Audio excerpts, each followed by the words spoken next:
오늘 살펴볼 성경은 구약 성경의 7번째 책인 사사기입니다. 사사기는 구약 역사서의 2번째 책이기도 합니다. 구약의 역사서 첫 번째 책인 여호수아서는 하나님께서 여호수아를 통해서 하신 말씀을 이스라엘이 순종하여 개척하고 전진하고 승리한 역사를 기록한 것입니다. 그러나 역사서의 2번째 책인 오늘 본문이 있는 사사기는 이스라엘이 하나님의 말씀을 듣지 않고 부패하여 정복당하고 실패한 역사를 기록한 것입니다. 여호수아서는 승리한 역사, 사사기는 실패한 역사를 기록한 것입니다. 즉 여호수아서가 이스라엘의 밝고 자랑스러운 역사를 기록했다면 사사기는 이스라엘의 어둡고 불행한 흑 역사를 기록한 것입니다. 사사기는 여호수아의 죽음에서부터 사무엘의 등장에 이르기까지 약 350년간의 역사를 기록하고 있는데 주로 사사들의 활동을 중심으로 기록하였습니다. 그래서 사사기라는 책 이름이 붙여진 것입니다. 사사기의 히브리어 성경 이름은 소페팀인데 이는 재판관들 혹은 심판관들이라는 뜻입니다. 이런 이름이 붙여진 것은 사사들이 이스라엘 백성들이 이민족으로부터 고통과 압제를 당할 때는 그들을 전쟁을 통해서 구원한 일을 하였고 평화 시에는 백성들을 다스리고 분쟁을 재판하는 일을 주로 했기 때문에 그래서 전쟁은 잠깐이고 그들을 다스리는 일은 오랫동안 했기 때문에 그래서 사사기라고 하는 제목이 붙은 것입니다. 사사기는 모두 12명의 사사가 나오는데 12명의 사사는 다시 6명의 대사사와 6명의 소사사로 구분됩니다. 대사사는 운니엘, 에훗, 드보라, 기드온, 입다, 삼손처럼 전쟁의 와중에 이스라엘을 군사적 위협으로부터 구원한 전쟁 영웅을 가리키는데 그들의 활동을 길게는 몇 장에 걸쳐서 자세히 기록하고 있습니다. 반면에 소사사는 삼갈, 돌라, 야일, 입산, 엘론, 압동 등 대사사에 비해서 그들을 소개한 내용이 몇 줄에 불과한 그들의 업적 자체는 작은 것이 아니지만 그들의 한 일들을 간단히 언급하고 지나간 사사들은 소사사라고 말하고 있고 그들 언급한 내용이 많은 사람들은 대사사라고 그렇게 구분하고 있습니다. 선지서에도 내용이 많은 것을 대선지서, 내용이 적은 것을 소선지서로 구분한 것과 같은 것이라 생각하시면 되겠습니다. 사사기에는 그때에는 왕이 없었다라는 말이 4번이나 나옵니다. 그래서 사사기는 이스라엘의 왕이 세워진 직후, 왜냐하면 그때에는 왕이 없었다고 그러니까 이 사사기가 기록된 것은 왕이 세워진 후에 기록될 것으로 추측을 하는데 이스라엘의 첫 번째 왕인 사울이 통치하던 주전 1000년경에 사무엘 선지자가 기록한 것으로 그렇게 알려지고 있습니다. 다시 말하면 사사기는 주전 1350년에서 주전 1000년까지의 이스라엘 역사를 기록한 것인데 이때 우리나라는 어디에 해당될까요? 고조선 시대에 해당이 되었습니다. 고조선 시대 하니까 호랑이 담배 피우던 시절이네 생각할지 모르겠지만 그렇지 않습니다. 이스라엘에서는 굉장히 활발한 역사가 벌어지고 있던 시대가 바로 이 시대였습니다. 한편 그때에는 이스라엘의 왕이 없었다는 말은 사사 시대에는 사사가 이스라엘 전체를 통치하지 않았다는 사실을 의미합니다. 사사들은 한 지역의 통치자로서 억압당한 자기 지파 또는 그 주변에 있는 지파들을 구원했을 뿐이지 이스라엘 전체를 다스리거나 구원하지는 않았다는 것입니다. 이것을 뒤집어 생각해 보면 이 사실은 이스라엘 12지파가 하나의 공동체로서 제대로 단합되지 않았음을 암시하고 있습니다. 여호수아와 같은 대단한 지도자가 없었으며 또 하나님을 왕으로 모시지 않았기 때문에 이스라엘은 연합을 이루지 못하고 지파별로 흩어져서 각자 행동을 하고 있던 시기가 바로 사사시대라고 하는 것입니다. 가나안 땅에 들어가서 우상을 섬기지 말라는 하나님의 엄한 명령이 있었음에도 불구하고 이스라엘은 우상을 섬겼을 뿐만 아니라 시간이 흐를수록 하나로 연합되지 못하고 분열의 조짐을 보였습니다. 여호수아 시대에는 분명히 하나의 공동체였는데 여호수아가 죽고 난 다음에 점점 지파별로 흩어지게 되었습니다. 이런 사실은 사사가 구원을 한 후에 이스라엘의 평화를 누린 시간을 보아도 알 수 있는데 12명의 사사들 중에서 후기 사사들 쪽으로 갈수록 평화를 누린 횟수가 줄어드는 것을 볼 수가 있습니다. 더구나 그 사사들조차도 후기로 갈수록 타락해서 별로 힘을 발휘하지 못하는 그런 일들이 나타나고 있습니다. 이것은 이스라엘이 가나안 땅에 들어가서 얼마나 타락했는지 그들이 하나님의 말씀을 저버리고 하나님을 왕으로 모시지 않은 결과가 어떤 것인가를 극명하게 보여주고 있습니다. 앞에서 말씀드렸듯이 사사기는 여호수아가 죽은 후부터 이스라엘의 왕이 세워지기까지 약 35년 동안, 350년 동안 사사들이 다스린 역사를 기록한 것입니다. 그러므로 먼저 주목해야 될 사실은 여호수아와 사사기의 연속성에 주목할 필요가 있습니다. 사사기 앞에 여호수아가 있고 이런 구조가 왜 되어 있는지를 주목할 필요가 있는 거지요. 여호수아서는 24장 31절에서 이스라엘이 여호수아에 사는 날 동안과 여호수아 뒤에 생존한 장로들, 곧 여호와께서 이스라엘을 위하여 행하신 모든 일을 아는 자의 사는 날 동안은 여호와를 섬겼다라는 말씀으로 마칩니다. 그런데 사사기는 이 말씀을 받아서 2장 7절에서 이 백성이 여호수아에 사는 날 동안과 여호수아 뒤에 생존한 장로들, 곧 여호와께서 이스라엘을 위하여 행하신 모든 큰 일을 본 자의 사는 날 동안에 여호와를 섬겼더라고 다시 한번 상기시키고 있습니다. 무슨 뜻입니까?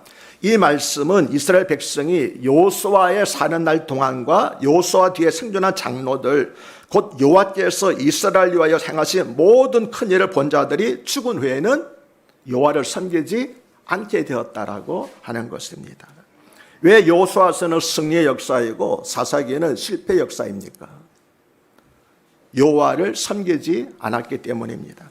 그러면 왜 여호와를 섬기지 않았습니까? 여호와께서 이스라엘을 위하여 행하신 모든 큰 일을 알지 못했기 때문입니다. 왜 여호와께서 이스라엘을 위하여 행하신 모든 큰 일을 알지 못했습니까?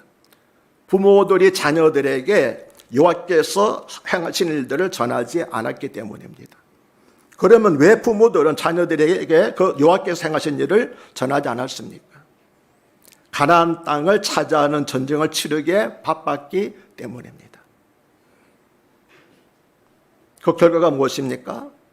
자녀들에게 전쟁을 치르느라고 바빠서 여호와가 하신 큰 일을 전하지 않은 까닭에 그 결과 그 다음 세대는 전 세대와 다른 세대가 되고 말았다고 하는 것이 사사기가 증언하고 있는 것입니다. 다른 세대가 되면 결과가 무엇입니까? 부모들이 애써 물려준 가나안 땅의 기업들을 불과 한 세대 만에 자기들을 점령했던, 자기들을 종으로 삼았던 그 종족들에게 다시 빼앗기고 그들의 종이 되는, 마치 이스라엘 백성들이 애굽에서 종살이했던 그 시절로 돌아가고 말았습니다. 첫 번째 원인이 무엇입니까? 여호와가 하는 일을 알지 못했기 때문입니다. 왜 여호와가 하는 일을 알지 못했습니까? 부모들의 자녀들에게 그 일을 전하지 않았기 때문입니다. 왜 부모들 그 일을 전하지 않았습니까? 가나안 땅 전복 전쟁을 치르느라고 바빠서 자녀들에게 하지 못했습니다. 그 결과 그들이 어떻게 되었습니까? 여호와 하나님을 알지 못하는 다른 세대가 되어 말았습니다. 다른 세대가 어떻게 되었습니까? 더 이상 하나님이 그들을 보호하지 못합니다. 그냥 그들이 점령하고 그들이 다스렸던 종으로 삼았던 종족들에게 도리어 점령을 당하고 종족이 되는 그런 안타까운 현실이 바로 사사기가 우리에게 보여주는 것입니다. 이 말씀을 들으며 사랑 여러분, 위기의식이 느껴지지 않습니까? 왜냐하면 우리 다음 세대도 자칫하면 우리와 다른 세대가 될 수 있기 때문입니다. 우리 다음 세대가 벌써 우리와 다른 세대라는 징조들은 여러 군데서 벌써 나타나고 있지요. 그래서 사사기는 우리와 아무 상관이 없는 3000년 전의 이스라엘 역사가 아닙니다. 사사기는 오늘 우리의 이야기이고 오늘의 한국교회와 성도들에게 경종을 울리는 말씀인 것입니다. 앞에서 말했듯이 사사기에는 그때 이스라엘의 왕이 있었다는 말씀이 후렴처럼 4번이나 등장합니다. 먼저 17장 6절에서 그때에는 이스라엘의 왕이 없었으므로 사람마다 자기 소견에 옳은 대로 행하였다라고 말씀합니다. 그리고 사사기의 마지막 구절이자 결론인 방금 읽었던 본문을 읽었던 21장 25절에서 다시 그때에 이스라엘의 왕이 없었으므로 사람이 각기 자기의 소견에 옳은 대로 행했다라고 강조하고 있습니다. 그래서 사사시대를 한마디로 요약하면은 이스라엘의 왕이 없으므로 사람이 각기 자기 소견에 옳은 대로 행한 시대였다는 것입니다. 그러면 정말 사사시대에는 이스라엘의 왕이 없었습니까? 아닙니다. 왕이 계셨습니다. 누굽니까? 하나님입니다. 그러나 하나님 눈에 보이지 않았기 때문에 그들 눈에 보이지 않는 하나님을 하나님으로 인정하지 않았습니다. 사사시대는 하나님께서 친히 왕이 되셔서 다스리신 신정시대였습니다. 이스라엘 장로들이 마지막 사사라고 할 수 있는 사무엘에게 왕을 요구하자 하나님께서 이렇게 말씀하셨습니다. 사무엘상 8장 7절입니다. 여호와께서 사무엘에게 이르시되 백성이 너에게 한 말을 다 들어주라. 이는 그들이 너를 버린 것이 아니요 나를 버려 자기들의 왕이 되지 못하게 함이니라. 무슨 뜻입니까? 지금까지 하나님께서 이스라엘 다스릴 왕이었는데 더 이상 이스라엘 백성들이 나를 왕으로 삼지 않는다는 거예요. 그러므로 사사시대는 결코 왕이었던 시대가 아니었던 것입니다. 6명의 대사사 가운데 한 사람인 기드온은 이 사실을 잘 알고 있었습니다. 그래서 백성들이 당신이 우리를 미디안의 손에서 구원하셨으니 당신과 당신의 아들과 당신의 손자가 우리를 다스리소서, 즉 왕이 되소서라고 요청하자 그는 사사기 8장 21절까지 3절에서 이렇게 대답을 했습니다. 내가 너희를 다스리지 아니하겠고 나의 아들도 너희를 다스리지 아니할 것이요 여호와께서 너희를 다스릴 것이니라. 이스라엘 왕은 누구라는 겁니까? 여호와 하나님이라는 거죠. 우리는 왕이 필요 없다. 왜? 우리의 왕은 하나님이시기 때문에. 사사시대의 출발은 좋았습니다.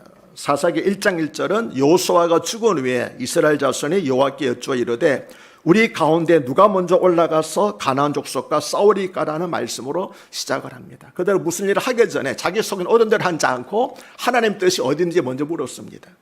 그러자 1장 2절에 이렇게 말씀합니다. 여호와께서 이르시되 유다가 올라갈지니라. 보라 내가 이 땅을 그의 손에 넘겨주었노라 하시니라.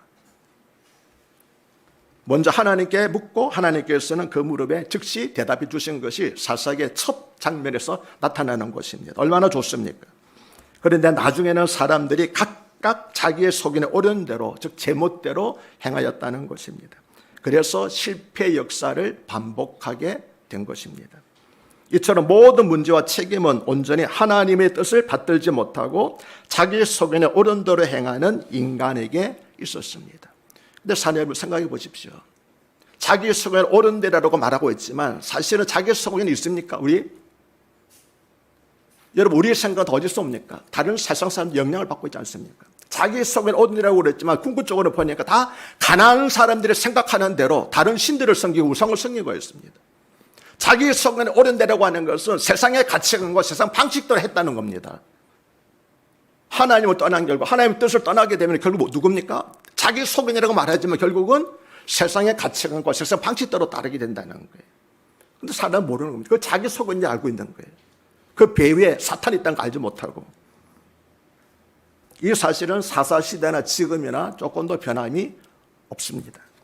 방금 말씀드렸듯이 사사시대 통치체제는 하나님의 왕이 되셔서 친히 다스리시는 신정체제였습니다.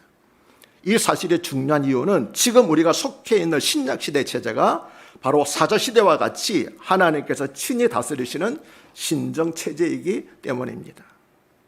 현대 교회에 눈에 보이는 왕은 없습니다. 그렇다고 그리스도인들에게 왕이 없는 것은 아닙니다. 주님은 교회의 머리가 되시며 왕 중에 왕이시기 때문입니다. 그런데 이를 망각하고 오늘도 사사시대처럼 마치 왕이 없는 것처럼 제멋대로 행하는 것이 문제입니다.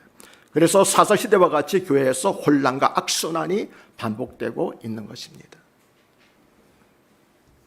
구약시대 이스라엘은 하나님이 거하시는 성막을 중심으로 제사장 지파인 레위 지파를 통해서 다스리시는 신정체제였습니다. 그런데 레위 지파는 다른 지파들처럼 한 곳에 모여 살도록 땅을 분배하지 않았고 12지파가 각자 얻은 기업에서 4개씩 나누어진 48개의 성읍에 흩어져 살게 하셨습니다. 그래서 땅을 분배받아 흩어져 살게 된 이스라엘 12지파의 아주 가까운 곳에 레위 지파들이 살고 있었던 것입니다. 하나님께서는 이 레위인들로 하여금 하나님의 말씀을 백성들에게 가르쳐 지키가면서 살아가도록 하셨고 백성들은 그 땅에 있는 레위인들에게 11조를 바쳐서 그들로 하여금 생을 영위하도록 그렇게 하셨습니다. 이것이 바로 사사시대의 레위인들의 사명이었으며 통치체제였던 것입니다. 이것은 마치 오늘날 교회가 성도님들 이렇게 가까이 있고 그래서 항상 여러분들의 삶을 돌아보며 그리고 여러분이 드리는 11조로 목회자가 살아가면서 여러분이 하나님의 말씀을 가르치는 것과 똑같은 그래서 이 시대도 사사시대와 같이 하나님께서 다스리시는 그런 신령체제인 것입니다. 그러나 목사가 왕이 아닙니다. 누가 왕입니까? 하나님이 왕입니다. 근데 목사는 눈에 보이고 하나님 눈에 보이지 않으니까 많은 사람들이 목사 자신들도 자기가 왕인 것처럼 착각하게 되는 것입니다. 결코 아닙니다. 하나님이 왕이시고 하나님께서 각각 그들을 세우셔서 하나님의 말씀을 가르치게 하신 것입니다. 아멘이십니까? 그런데 이스라엘 장로들이 사무엘에게 나와서 열방과 같이 우리에게 왕을 세워 우리를 다스리게 하소서 하고 요구하자 하나님께서는 사무엘에게 그들의 말을 들어주라. 다만 너는 그들에게 엄히 경고하고 그들을 다스릴 왕의 제도를 알게 하라고 말씀을 하셨습니다. 여기서 하나님께서 말씀하신 왕의 제도란 왕을 세울 경우에 왕으로 인하여서 백성들이 어깨에 매게 될 무거운 멍에를 가리켜서 왕의 제도라고 말씀을 하셨습니다. 그러한 왕의 제도가 사무엘상 8장 10절로부터 18절에 나오는데 요약하면 이렇습니다. 왕을 세우게 되면 그가 너희 아들들을 취하여 그 병과 말을 억할 것이며 그가 또 너희 딸들을 취하여 향료 만드는 자와 요리하는 자와 떡 굽는 자를 삼을 것이며 그가 또 너희 밭과 포도원과 감람로에 제일 좋은 것을 취하여 자기 신하들에게 줄 것이며 결국은 너희가 그의 종이 될 것이니라. 왕을 세우게 되면 결국 뭡니까? 결국은 너희가 그의 종이 되고 말 것이다. 이 말씀에는 사무엘상 8장 10절부터 18절 말씀에는 취하여라는 말이 무려 6번이나 등장하고 있었습니다. 반면에 하나님께서 친히 다스리시는 신정 제도는 어떤 제도입니까? 주시고 또 주시고 주시되 마지막으로 하나님의 아들까지 내어주시는 은혜의 제도인 것입니다. 왕의 제도는 어떤 제도입니까? 각각 빼앗고 가는 취하여가는 제도라고 한다면은 하나님이 세우신 친정 제도는 베풀고 또 나누어주되 하나님께서 마지막 자기 아들까지 나누어주시는 그런 은혜의 제도였던 것입니다. 그러나 왕을 세우게 되면 베푸는 것이 아니라 착취하게 된다는 것입니다. 그래서 하나님께서는 모세를 통하여 말씀하시기를 여호와의 택하신 자를 왕으로 세울 것이며 왕이 된 자는 말을 많이 두지 않을 것이며 아내를 많이 두어서 그 마음이 미혹되게 말 것이며 은과 금을 자기를 위하여 많이 쌓지 말 것이니라고 경계를 하셨습니다. 하지만 열왕기에 등장하는 모두 39명에 이르는 왕들 가운데서 과연 이렇게 행한 왕이 몇 명이나 있겠습니까? 한 사람도 없습니다. 다윗조차도 여러 명의 아내를 두었기 때문에 단 한 사람도 이 말씀을 행한 사람이 없는 겁니다. 하나님께서 이를 아셨기 때문에 왕을 세우지 말라고 하셨던 것입니다. 시편 74편 12절은 하나님은 예로부터 나의 왕이시라 인간의 구원을 베푸셨나이다라고 고백합니다. 하나님은 사람을 하나님의 형상대로 창조하실 때부터 우리의 왕이셨습니다. 그 하나님께서 아브라함이라고 하는 한 사람을 택하시고 너의 씨로 말미암아 천하 만민이 복을 얻을 것이라고 하신 언약을 세워주셨습니다. 그래야 섭리 중에 한 가정에서 한 민족으로 발전한 것이 선민 이스라엘 민족인 것입니다. 하나님께서는 이 민족을 통해서 천하 만민이 복을 받게 하시려는 계획을 이루어 나가고 계셨습니다. 이것이 바로 창세기, 출애굽기, 민수기, 여호수아, 사사기로 이어져 내려온 하나님의 신정체제였던 것입니다. 그럼에도 불구하고 이스라엘 왕이 없다고 한 것은 하나님이 왕이심을 인식하는데 실패했음을 고발하고 정죄하는 말인 것입니다. 그런데 아까 말씀드린 것처럼 하나님이 친히 다스리시는 신정체제가 바로 신약교회의 체제입니다. 오늘날 왕같은 제사장들이자 신약시대의 레위인들 성도들은 지구촌 방방곡곡에 배치되어 살아가고 있습니다. 그들을 향해 주님께서는 너희는 세상의 빛이다, 너희는 세상의 소금이라고 말씀하시면서 그러므로 너희 빛을 사람 앞에 비추게 하여 그들로 너희 착한 행실을 보고 하늘에 계신 너희 아버지께 영광을 돌리게 하라고 명령하고 계십니다. 그러면 지금 우리는 그 사명을 제대로 감당하고 있습니까? 만약 그렇지 못하다면 문제가 무엇이며 해답은 무엇입니까? 사사기는 크게 세 부분으로 나누어집니다. 첫째 부분은 1장 1절부터 3장 6절은 소론이라고 할 수 있는데 사사 시대가 혼란에 빠지게 된 문제점과 원인 등이 요약되어 있습니다.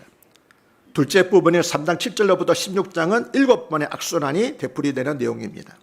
셋째 부분은 17장에서 21장은 당시 부패상을 보여주는 두 편의 부록으로 되어 있습니다. 먼저 사사 시대가 부패에 혼란에 빠지게 된 원인입니다. 세 가지 원인이 있었습니다. 첫째는 폐역한 가나안의 7 족속을 완전히 아시고 내어 쫓지 못했기 때문입니다. 1장에는 쫓아내지 못했다는 말이 9번이나 반복되고 있습니다. 왜 쫓아내지 못했습니까? 두 가지 이유입니다. 첫째는 저들이 강했기 때문입니다. 사실은 저들이 강하기로는 여리고 사람들이 더 강했지요. 자기 눈에 보기 더 강해 보였기 때문에 감히 전쟁할 생각을 하지 않았습니다. 두 번째로는 하나님께서 쫓아내려고 하는 사람들을 종으로 삼았습니다. 그들이 스스로 나와가지고 우리가 당신의 종이 되겠습니다 그러니까 아니 맨날 종살이 하다가 종부리기 얼마나 좋아요. 그러니까 이스라엘 백성들이 종하겠다고 한 사람들을 종으로 받아들였어요. 그런데 얼마 못 가서 그들이 도리어 주인 행세를 하게 된 것입니다. 쫓아내지 못한 결과 이런 일들이 있게 된 것입니다. 쫓아내지 못한 결과 사사기 3장 5절 6절 이렇게 말씀합니다. 그러므로 이스라엘 자손은 가나안 족속과 헷 족속과 아모리 족속과 브리스 족속과 히위 족속과 여부스 족속 가운데서 거주하면서 그들의 딸들을 맞아 아내로 삼으며 자기 딸들을 그들의 아들들에게 주고 또 그들의 신들을 섬겼더라. 이게 그들을 쫓아내자면 결과입니다. 자기들 생각할 때 우리 여호와 하나님을 저들에게 심어주겠다고 그랬지만 결과는 무엇입니까? 도리어 이스라엘 백성들이 여호와 하나님을 버리고 그들의 신을 섬기는 그런 결과가 이루어지고 말았던 겁니다. 이것은 하나님의 백성들이 세속화되고 타락했다는 것입니다. 항상 그렇습니다. 역사가 보여주는 것은 교회가 세상을 변화시키는 것이 아니라 세상이 교회를 세속화시키는 것이 역사가 보여주고 있습니다. 이것은 마치 오늘날 교회가 세속화되고 타락한 것과 같은 것입니다. 두 번째 원인은 아파도 말씀드렸죠. 자녀들의 신앙교육에 실패했기 때문입니다. 사사기 2장 10절은 그 세대의 사람도 다 그 조상들에게 돌아갔고 그 후에 일어난 다른 세대는 여호와를 알지 못하며 여호와께서 이스라엘 위하여 행하신 일도 알지 못했다라고 말씀합니다. 자녀들의 신앙교육에 실패한 결과 다음 세대는 여호와를 알지 못하는 다른 세대가 되고 말았다는 것입니다. 모세는 이렇게 될 것을 우려하여서 이스라엘아 들어라. 우리 하나님 여호와는 오직 하나님 여호와시니 너는 마음을 다하고 성품을 다하고 힘을 다하여 내 하나님을 사랑하라. 오늘날 내가 내게 명하는 이 말씀을 너는 마음에 새기고 내 자녀에게 부지런히 가르치며 집에 앉았을 때든지 길에 행하실 때든지 누워있을 때든지 일어날 때든지 이 말씀을 항상 강론하라고 죽기 전에 당부했는데 이스라엘 백성들은 땅을 차지하는 데 정신이 팔려가지고 이 말씀을 자녀들에게 전하지 않았던 것입니다. 세 번째 원인은 제사장과 레위에 있는 종교 지도자들이 사명을 감당하지 못했기 때문입니다. 여러분 아십니까? 사사기에는 성막과 제사장이라는 말이 단 한 번도 등장하지 않습니다. 무슨 뜻입니까? 성막과 제사장이 그들의 안중에 관심에 없었다는 거예요. 사사시대 혼란기에 제사장들은 도대체 어디서 무엇을 하고 있었습니까? 또 48개 성읍에 흩어져 살던 레위인들은 무엇을 하고 있었습니까? 오늘 한국교회가 이처럼 세속화되고 타락하기까지 저를 비롯한 수많은 목사들과 장로들은 무엇을 하고 있었습니까? 또 권사들과 집사들은 무엇을 하고 있었습니까? 우리 역시 교회를 건축하는 것과 교인의 수가 늘어나는 것과 세속적이고 물질적인 복에만 마음이 팔려있지 않았습니까? 그 결과가 오늘 우리 다음 세대가 다른 세대가 되고 만 것이고 주일학교가 무너지고 중고등부가 무너지고 청년부가 무너지는 이 결과가 되고 만 것입니다. 크게 두 번째 부분이 3장 7절로부터 16장까지는 7번의 악선환이 반복됩니다. 이 7번의 악선환은 다음과 같은 패턴으로 되어 있습니다. 첫째, 이스라엘 백성이 하나님을 버리고 다른 신을 섬깁니다. 둘째, 하나님이 진노하셔서 이스라엘 백성을 대적에게 내어줌으로써 징벌하십니다. 셋째, 압박을 견디지 못한 이스라엘 백성이 하나님께 부르짖습니다. 넷째, 하나님께서 구원자 즉 사사를 세우셔서 구원해 주십니다. 다섯째, 그 땅에 일시적인 평화가 찾아옵니다. 여섯째, 시간의 지남에 따라 그들은 하나님의 은혜를 망각하고 다시 죄를 범하게 됩니다. 일곱째, 하나님께서 진노하사 대적을 통해서 다시 징계하십니다. 그러면 또 부르짖습니다. 그럼 또 하나님께서 구원해 주십니다. 이러한 악선환이 7번이나 반복되고 있다는 것입니다. 어찌 7번뿐이겠습니까? 다만 완전순인 7번을 들어서 7번만 소개한 것뿐입니다. 인류의 시조 아담으로부터 오늘 이르기까지 이러한 악순환은 역사의 전 과정에서 수도 없이 반복되고 있음을 사사기가 대표적으로 보여주고 있을 뿐인 것입니다. 그리고 이러한 악순환은 성도 개개인 안에서도 되풀이되고 있다는 데 문제의 심각성이 있습니다. 사람 여러분들도 어려우면 하나님께 나와서 기도하잖아요. 평소 알아도 새벽 기도도 나오고 하시고 기도하지 않습니까? 그러다 문제가 해결되면 어떻겠습니까? 점점 예배를 소홀하기 시작합니다. 그럼 다시 문제가 찾아오잖아요. 그러면 또 하나님께 나와서 또 눈물 흘리면서 기도합니다. 다시는 하나님, 제가 그 같은 어리석음 범하지 않겠습니다. 정말 열심히 살겠습니다. 하나님께서 믿어주시고 문제 해결해 주시잖아요. 그래도 좋은 날들이, 평안한 날들이 지나갑니다. 어떻게 됩니까? 주일에 한 번 나가면 되지 뭐요. 매 일주일 동안 뭐 새벽마다 왜 나갈 필요가 뭐 있어. 그래서 안 나갑니다. 자기 속에 옳은 대로 행합니다. 하나님 동안 관계없습니다. 그래 하나님께서 사랑하셔서, 왜냐하면 하나님 우리가 믿음의 성장을 원하시잖아요. 복 주기를 원하시잖아요. 하나님 앞에 나와 복을 받잖아요. 그래서 하나님께서 하나님 앞에 나오라고 또 징계를 내리십니다. 그러면 또 너무 홀 흘리면서 하나님 제가, 이게 우리들의 모습입니다. 7번이 아니라 7번씩 70번씩 반복되는 우리의 모습이 바로 사사시대의 모습을 통해서 대표적으로 보여주고 있는 겁니다. 저는 7번이나 반역한 이스라엘 백성들에게 탄식하기보다 7번이나 참고 구원해 주신 하나님의 은혜를 찬양합니다. 어찌 7번뿐이겠습니까? 예수님께서 말씀하신 것처럼 하나님께서는 7번씩 70번이나 우리를 용서해 주셨던 것입니다. 또 하나 마지막으로 이 말씀에서 주목할 점은 사사를 구원자라고 하신 것입니다. 하나님께서는 신음하며 고통 중에 부르짖는 자기 백성들을 위하여 구원자인 사사를 세워서 구원해 주셨습니다. 그러나 12명의 사사들 가운데서 누구도 영원한 구원은 이스라엘 백성들에게 주지를 못했습니다. 가장 긴 평화가 80년입니다.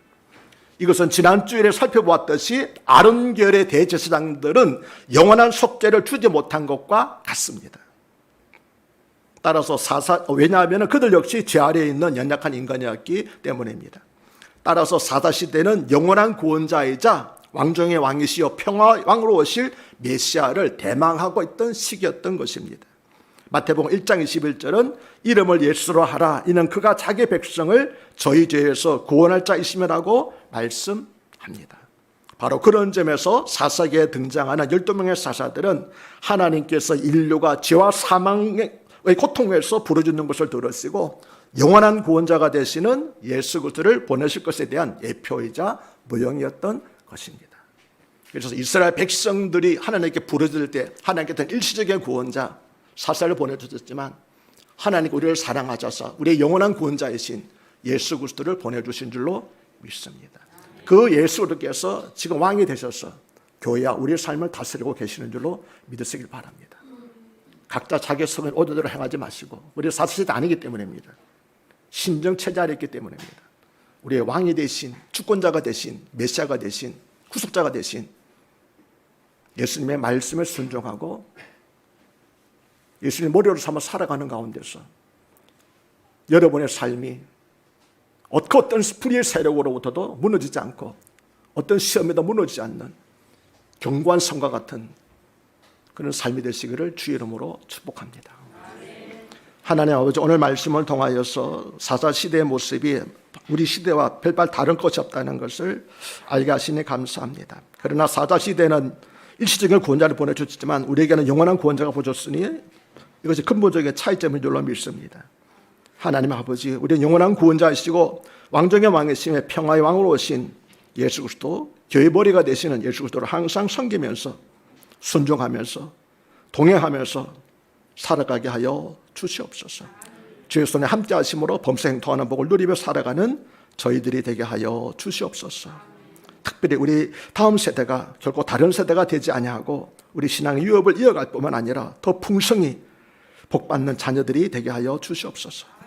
예수님 이름으로 간곡히 기도드리옵나이다. 아멘.